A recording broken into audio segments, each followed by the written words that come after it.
Hey everybody, welcome back again. I had a few minutes today. I was working out in the garage and I wanted to get a bunch of videos done here while I was thinking about it. So go watch the other ones if you don't mind after this video. But got a cool one. I think it's cool.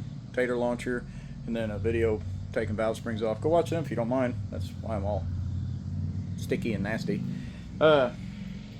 But this one's just going to be like a quick video for fire starters. I'm just going to show you real quick out here in the garage. So let me lower you down.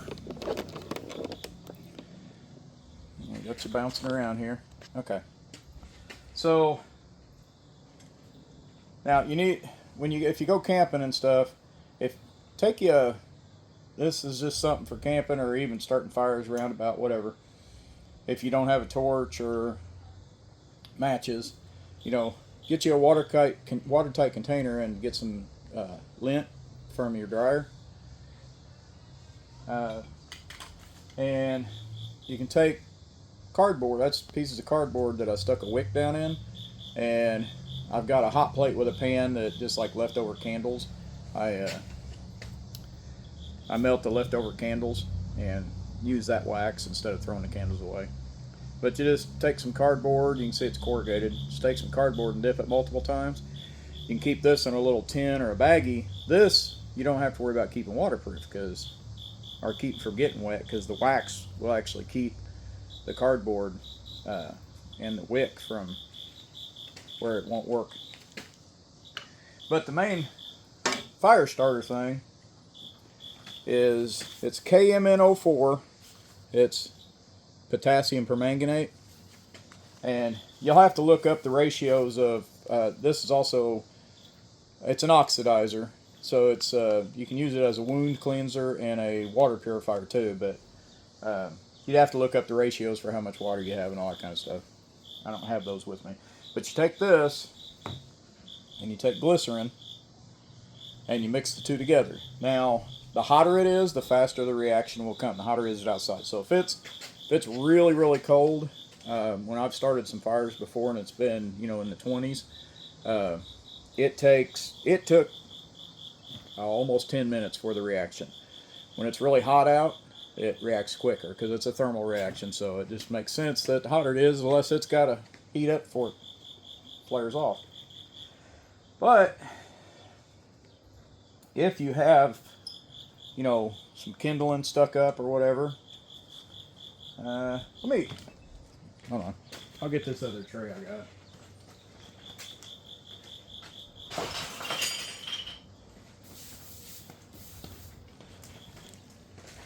Sorry, but got the thing for video. This one's kind of deep, and you can't see in there too good. This one's a lot more shallow, so you can see it.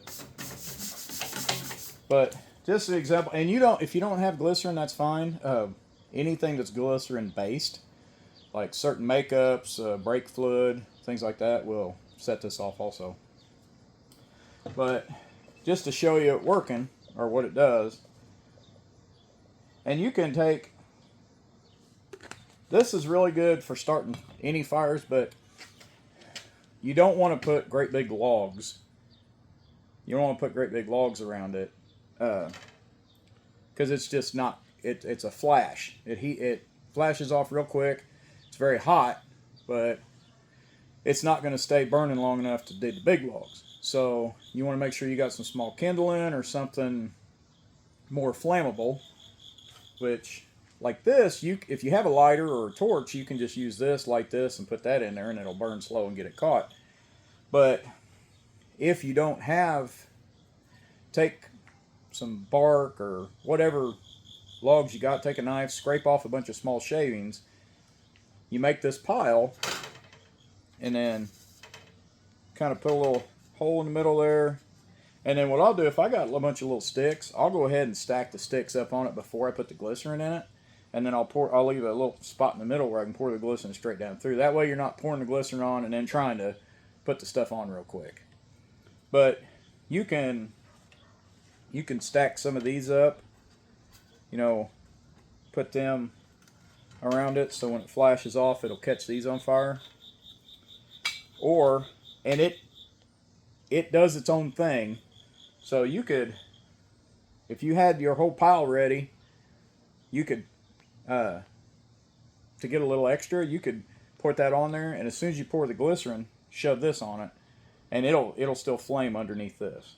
But so I'm just using a little bit just to show you. But you can, if you don't put the little hole in the middle like a lake, it'll kind of run off the side because it reacts quick, but not that fast. So, but you want to kind of bunch it together and make a small hole in the middle. There we go. And pour some glycerin on it. Let her set for a minute, and well,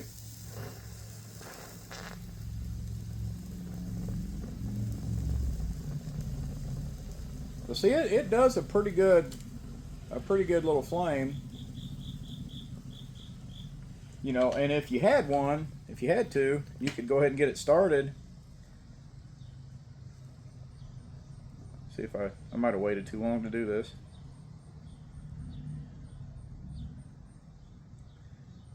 So you can put this in there, and now you got this lit. So you could move this to another part of the fire, wherever you wanted to put it. But see, even now it's still got a little tiny flame on it, but it's good if you got a lot of small stuff, even if it's wet, even like leaves and stuff. You can put them on there. You can put the leaves on there, and that'll flash up enough that it'll dry them out enough to start burning. But you got to use the small stuff.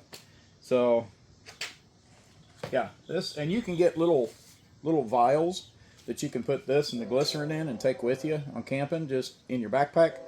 Put it on each side. Don't put the vials next to each other, because if you happen to fall and they break, you're going to have a bad day on your backpack. So just make sure you separate them. But that's it. It's a little short video. Thank you. Bye. Oh, don't forget, follow all that good junk. Thanks.